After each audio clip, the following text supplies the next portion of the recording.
How do you fix Supermarket Chaos is crashing?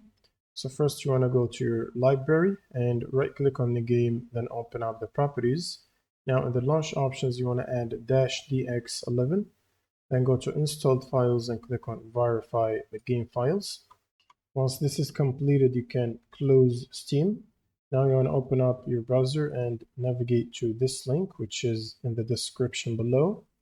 And from the redistributable table, you'll need to get the 86 and the 64 installer, both of them. And once you finish the installation, this will require computer restart. So right after the restart, what you need to do as well is check if you have the latest GPU driver update. So if you have an NVIDIA graphic card, you can use the NVIDIA app. Otherwise, you can use the AMD software if you're running AMD.